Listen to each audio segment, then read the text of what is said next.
क्या जोड़ों का दर्द आपकी परेशानी बढ़ा रहा है अथवा आपका जीवन मुश्किल कर रहा है? तो साथियों, ये वीडियो आपके लिए है, क्योंकि इसका मतलब है कि आप ऑस्टियोआर्थराइटिस नामक अथवा गठिया रोग से पीड़ित हैं। साथियों, ये वास्तव में ये रोग आपकी ज़िंदगी को एक कठिन दौर में ले जाने वाला है, यानी कि वो मुश्किलें बढ़ा देता है जब आप चाह कर भी वो सब नहीं कर पाते जिन्हें आपको करने की आवश्यकता महसूस होती है। साथियों, मेरा नाम है डॉक्टर विदित त्यागी। मैं एक समृद्धि विशेषज्ञ हूँ और पिछले 40 सालों में इस रोग से पीड़ित लगभग कई लाख लोगों से मुखातिब होने का मौका मिला है, उनकी परेशानियां सुनने का मौका मिला है और मुझे खुशी है कि मैं बहुत सारे लोगों के जीवन को बदल पाया हूँ, उनकी ज़िंदगी को बेहतर कर पाया हूँ। आज इस ऑस्टियोआर्थराइटिस को लेकर मैं आपको कुछ विशेष ऐसी चीज़ें शेयर करने वाला हूँ, आपके साथ साझा करने वाला हूँ। यदि आपने उन्हें अपने जीवन में अप्लाई करना शुरू कर दिया तो साथियों, ये आपकी पीड़ा ही कम नहीं कर देगा, आपके जीवन को आसान बना देगा।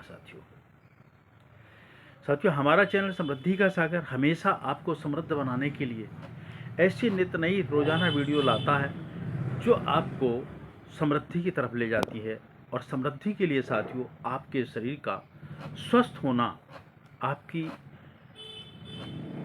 एनर्जी का आपके शरीर के अंदर उपयुक्त उत्पादन होना अथवा बने रहना अत्यंत ही आवश्यक है। साथियों, यदि एक कहा जाता है, आपने कहावत भी सुनी होगी कि सबसे बड़ा सुख निरोगी काया और दूजा है घर में माया। तो साथियों, यदि माया आपको चाहिए तो आपको पहले इस शरीर को सुखी रखना पड़ेगा। और हम समृद्धि के इस सागर में सबसे पहले इसी कड़ी पर बात कर रहे हैं कि आप अपने शरीर को, आप अपने इस जीवन को कैसे बेहतर बना सकें।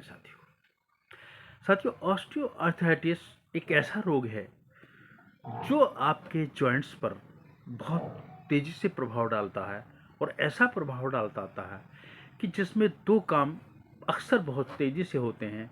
या तो आपके जोड़े के जो जॉइंट्स के जो सिरे होते हैं, हेड होते हैं, उनमें बनने वाला कार्टिलेज या उनमें उत्पन्न प्रेजेंट रहने वाला कार्टिलेज की मात्रा कम हो जाती है, अथवा वो घिस जाते हैं, अथवा दूसरी वहाँ पर आने वाली जो ब्लड सप्लाई है वो कम हो जाती है, जिसके कारण ऑक्सीजन लेवल नहीं होता और वो धीमे धीमे उनके अंदर एक शक्ति पैदा हो जाती है।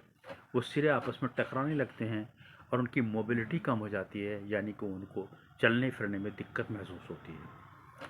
साथियों, वहाँ के जितने भी टिश्यू होते हैं, उनके चलने फिरने से जब दिक्कत होती है, उनमें सूजन आ जाती है अथवा कुछ ऐसा तरल पदार्थ कम हो जाता है जो उनको चलने में उनकी सहायता करता है, तो साथियों, ये समस्या आपको बेचैन कर देती है। आपके उस हिस्से पर सूजन भी हो सकती है और दर्द होना तो एक स्वाभाविक प्रक्रिया है। तो साथियों, इनसे आप कैसे बचें अथवा वो कौन से ऐसे कारण हैं जिसकी वजह से आप इनसे पीड़ित हो जाते हैं, आज मैं आपको अपने अनुभव के आधार पर कुछ ऐसी नई टिप्स देने वाला हूं, कुछ ऐसी जानकारी आपको देने वाला हूं। यदि आप इससे पीड़ित हैं अथवा आपके परिवार में कोई इससे पीड़ित है तो साथियों, आपको निश्चित रूप से उससे बहुत बड़ी सहायता मिलने वाली है और सफलता मिलने वाली है। साथ साथ मैं आपसे एक निवेदन भी अवश्य करूंगा कि साथियों, हमारा काम है लोगों को समृद्धि की तरफ ले जाना, लोगों को समृद्ध बनाना, क्योंकि हमारे चैनल का ये उद्देश्य है। और मैं आपसे भी कहूँगा, समृद्ध बनने के लिए यदि आप समृद्ध बनना चाहते हैं तो साथियों, सबसे बड़ा समृद्धि बनने का जो आधार है वो जनसेवा है। साथियों, इसलिए जनसेवा के उद्देश्य से इस वीडियो को, इस जानकारी को अधिक से अधिक लोगों तक शेयर जरूर करना। साथियों, गठिया बाय अथवा यह वात विकार की एक ऐसी व्याधि है, एक ऐसा रोग है साथियों, जिसको ये कहा जाता है कि जब जीवन में आता है तो आपके जीवन में एक ऐसा एहसास करा देता है, ऐसी कमी पैदा कर देता है कि आप चाहकर उन कामों को नहीं कर पा रहे। तो आपको ध्यान देना पड़ेगा इन ऐसे 5 स्टेप की तरफ। यदि आप इन्हें अपने जीवन का अंग बनाएंगे तो साथियों आप देखेंगे आपके जीवन में एक परिवर्तन आने लगेगी, आपकी खुशियाँ आने लगेगी। हो सकता है आपके परिवार में कोई दूसरा सदस्य हो, आप स्वयं हो, आप वर्किंग प्रोफेशनल हों, आप कुछ भी हों, लेकिन साथियों ये सब पर बराबर लागू होती हैं ये चीज़ें। यानी कि ये 5 स्टेप, 5 जीने का एक तरीका आपकी बहुत बड़ी सहायता करेगा साथियों। साथियों सबसे पहले आपको ध्यान देना है अपने भोजन पर। यानी कि जो भोजन आप लेते हैं उस भोजन में आपको सबसे बड़ी सावधानी ये रखनी है, कुछ ऐसे पदार्थ जिन्हें हम शीतवीर्य कहा जाता है, यानी कि जो ठंडी तासीर के होते हैं, गोभी है, चावल है, ऐसी चीज़ों को आप रोकिए। उड़द की दाल है, इनको आप रोकिए। और इसकी जगह आप साथियों अपने भोजन में हल्दी, अदरक, ऐसे मेथी, ऐसे पदार्थों का सेवन अवश्य करें साथियों। दूसरी बात, आप अपने भोजन में गरिष्ठ चीज़ों का प्रयोग कम करें, यानी कि ज़्यादा तली हुई चीज़ें, ज़्यादा मिर्च मसाले की चीज़ें, ज़्यादा फ्राई चीज़ें जिसे कहा जाता है, अथवा जिनके अंदर ऐसी वसा होती है जो अधिक देर तक पकाई जाती है, उनको आप रोक दें साथियों। यदि आपने अपने भोजन को संतुलित कर लिया साथियों, तो आप देखेंगे एक बहुत बड़ा परिवर्तन आपके अंदर आने वाला है। और दूसरा साथियों आपको क्या करना है कि इस भोजन को आप जब तक आपको सही भूख नहीं है आप भोजन ना करें।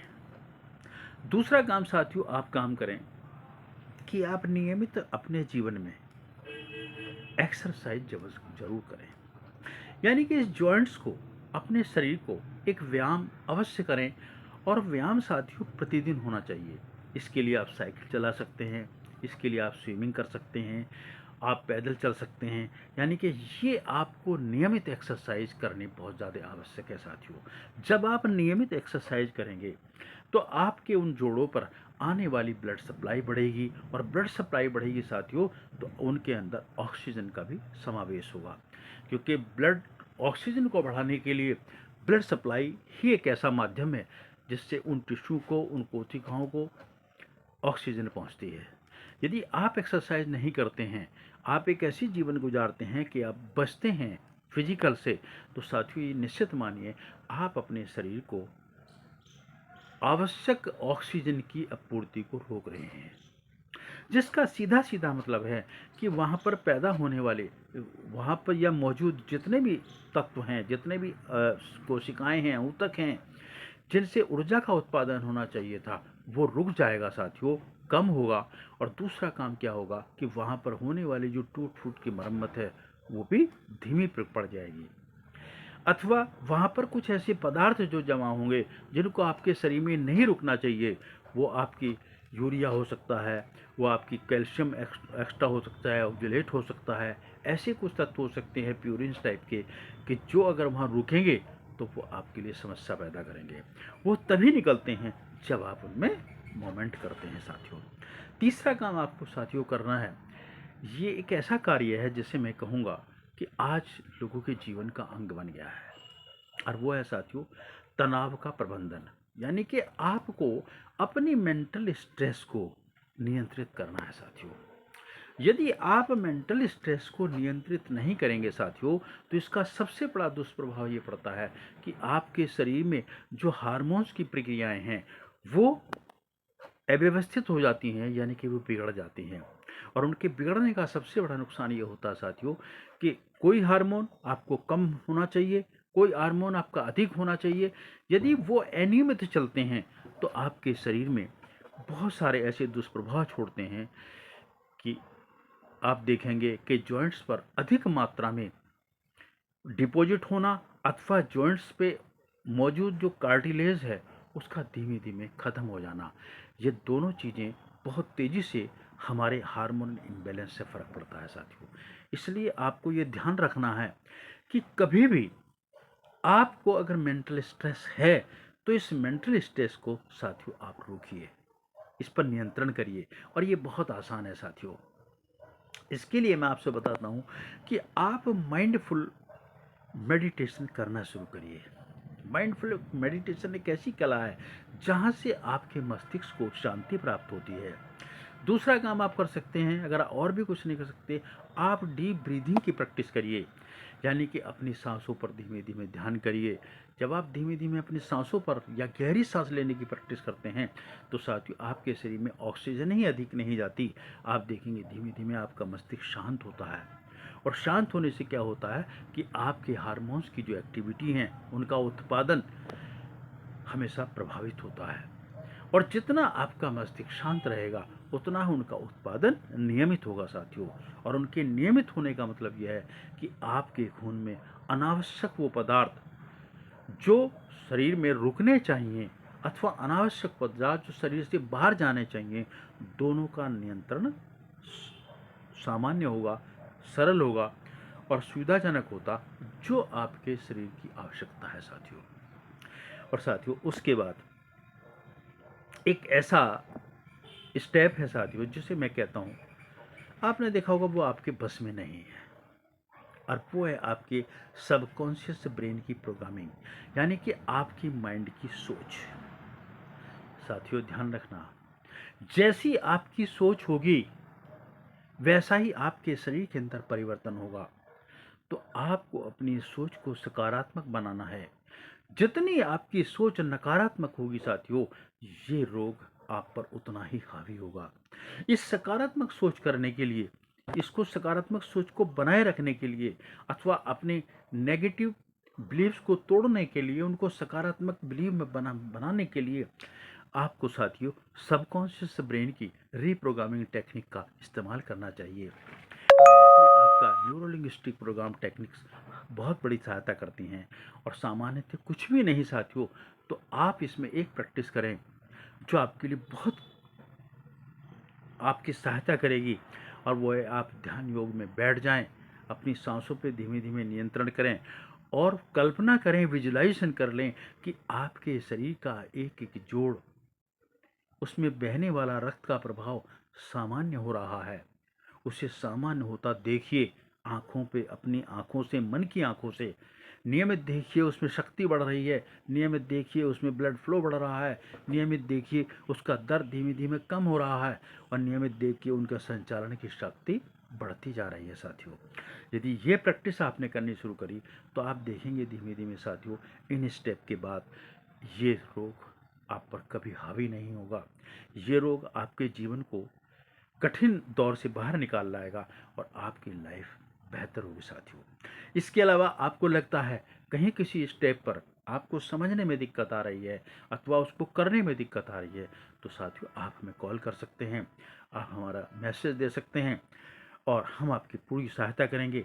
और यदि और भी एक्स्ट्रा आपको चाहिए तो इस वीडियो के साथ हमारा लिंक है, हमारे चैनल में जाइए, वहाँ से आप लिंक शेयर कर सकते हैं और अपनी समस्याओं को हमारे सामने रख सकते हैं। साथियों हमें बड़ा अच्छा लगेगा कि हमें आपको समृद्ध बनाने के लिए, आपको स्वास्थ्य समृद्धि में हम आपकी सहायता कर रहे हैं, क्योंकि साथियों हमारा उद्देश्य है, हमारा मिशन है कि हमें 10 लाख ऐसे समृद्ध परिवारों की, समृद्ध लोगों की कम्युनिटी बनानी है जो अपने को पूर्णतः स्वस्थ, समृद्ध और सुखी महसूस कर सकें। नमस्कार साथियों, अगर ये वीडियो अच्छा लगता है अवश्य शेयर करना। अगला वीडियो में आपसे बहुत जल्दी मिलेंगे।